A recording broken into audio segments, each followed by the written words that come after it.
안녕하세요. 배신의 장미입니다. 오늘의 사연 시작하겠습니다.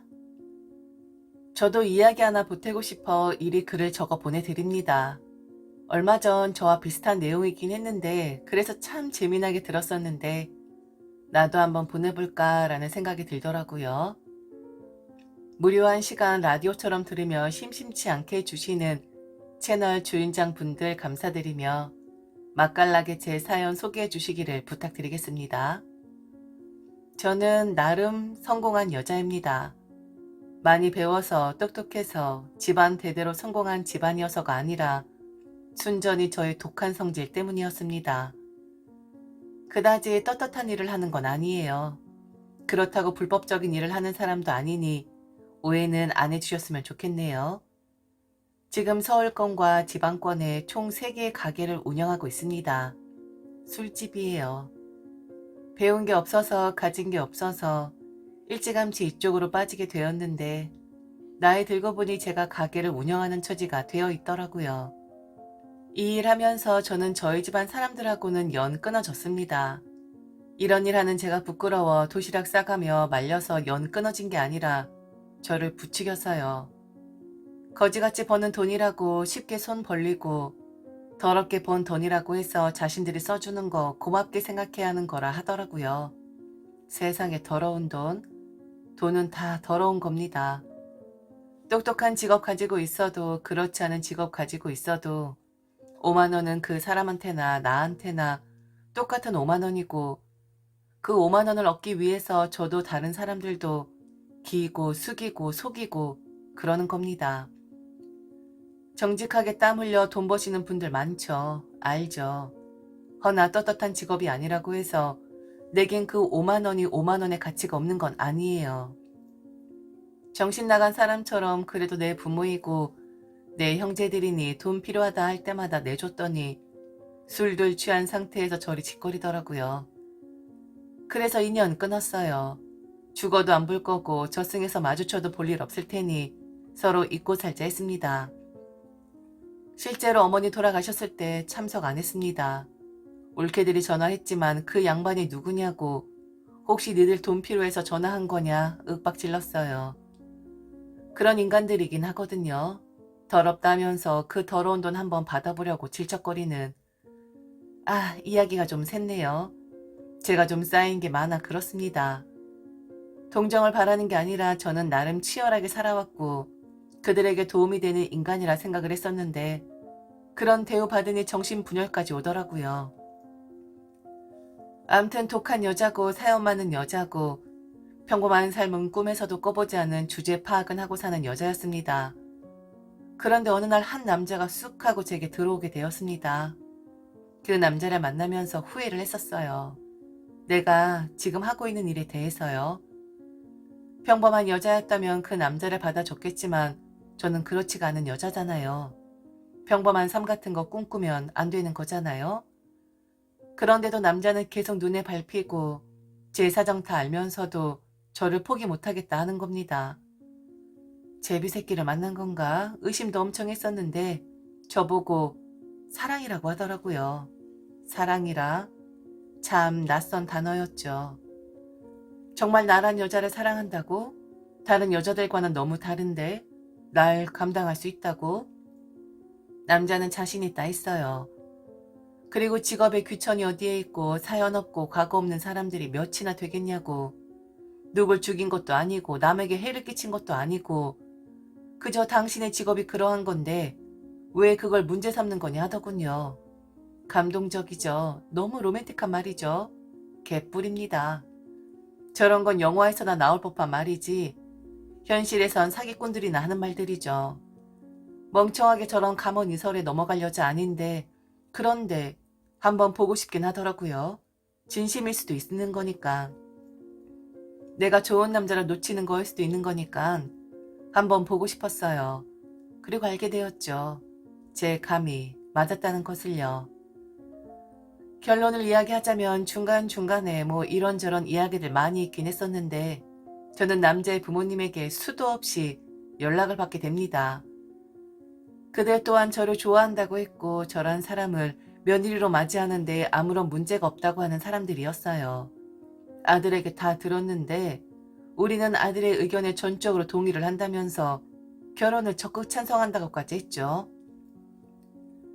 제대로 된 연애도 시작 안 한 사이였는데 이 사람들 참 앞서 나가도 너무 앞서 나가는 사람들이구나 싶었는데 말로만 끝나는 게 아니라 이 사람들이 점점 제게 이상한 걸 요구하기 시작하더군요. 제가 말씀드렸죠. 저 술집 하는 사람이라고. 우선 남자의 아버지. 만일 제가 남자와 결혼을 한다면 그래요. 그분은 제 시아버지가 되시는 분이시겠죠. 시아버지와 며느리 사이 참 어려운 사이죠.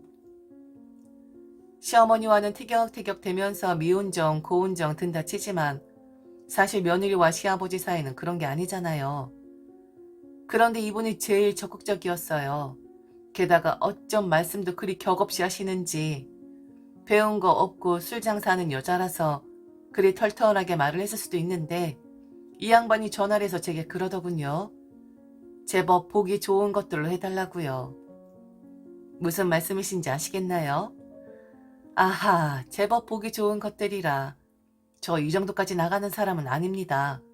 뭘 제법 보기 좋은 것으로 해주나요?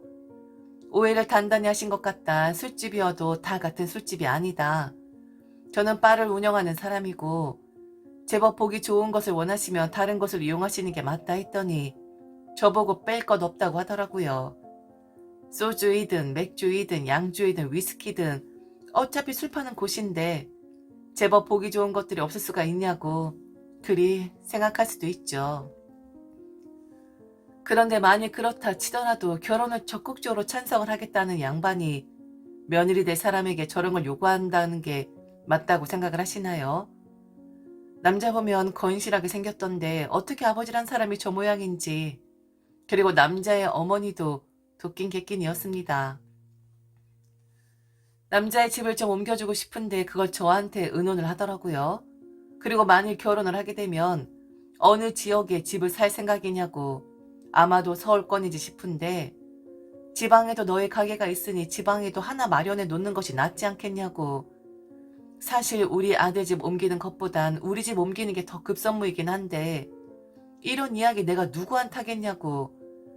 돈 잘 버는 며느리 들이니까 그냥 터놓고 이야기를 하는 건데 지방에 비싸지 않은 집으로 한 채 구해줄 수 있냐.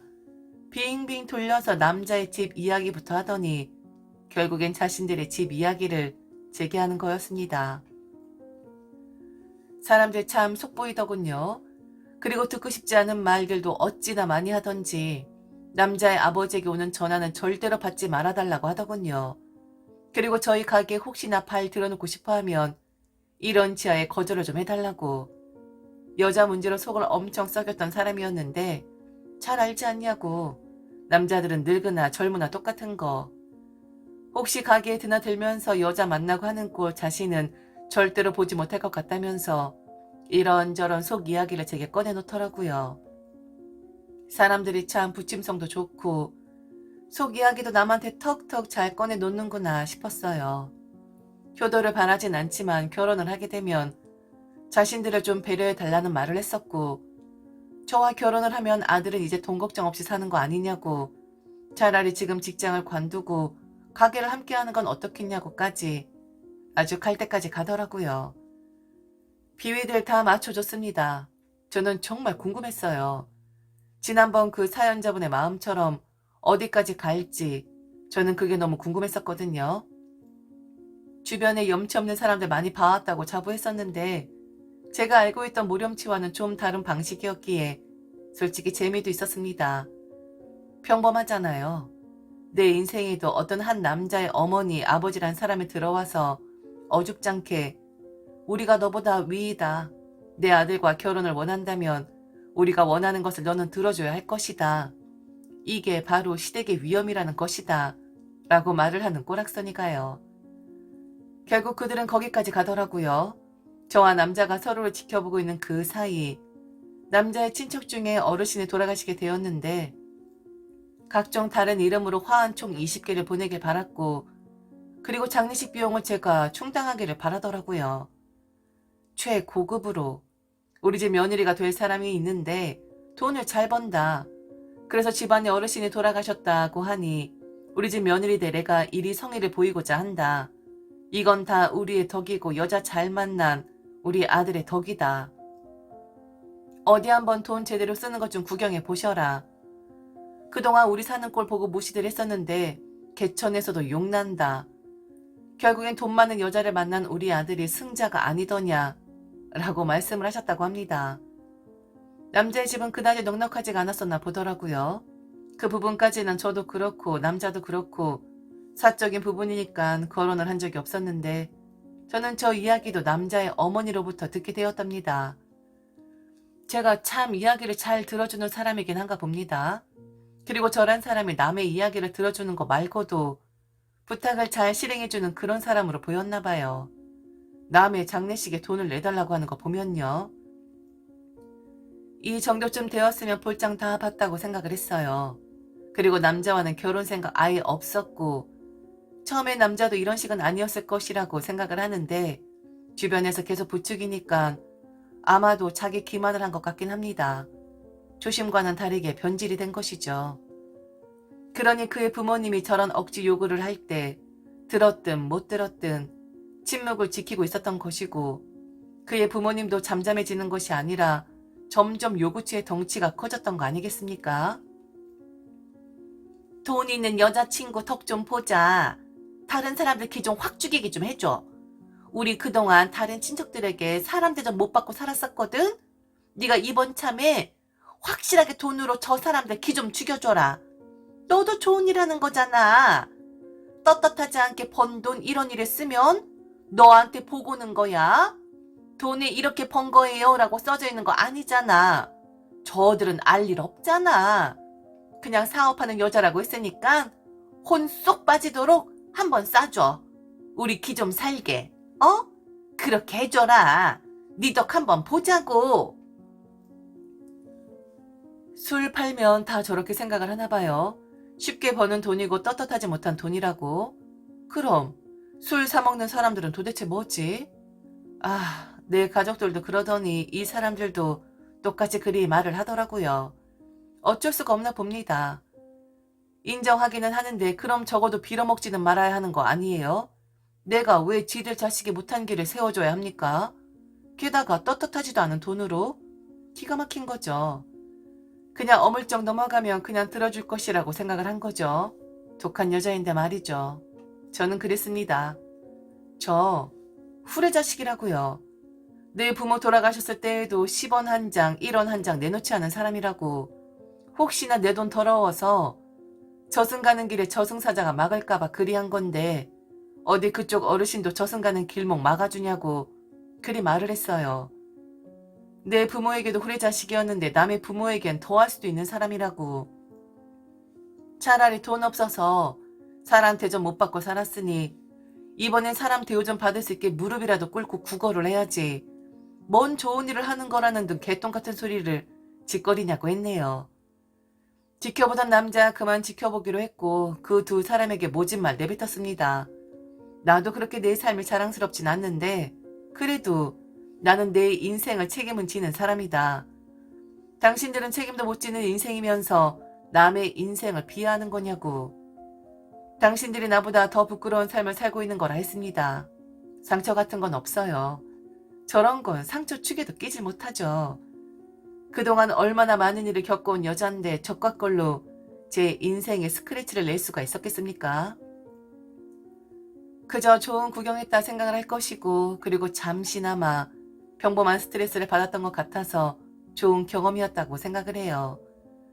송충이는 술립을 먹으며 살아야 하는 것처럼 저 같은 인생을 사는 사람들은 그 사람들대로 먹어야 하는 것들이 따로 있는 법이거든요. 재미있었습니다. 장례식을 만일 제가 들어줬다면 더 다른 일들이 있었을 수도 있는데 그쯤에서 중단하는 게 피차 좋을 듯 싶어 그리 했네요. 남의 자식에게 기를 살려달라던 사람들, 내 부모 기도 살려준 적이 없는데 저 같은 사람한테 그런 걸 요구하다니 사람 잘못 봐도 단단히 잘못 본 거였죠. 안 그런가요?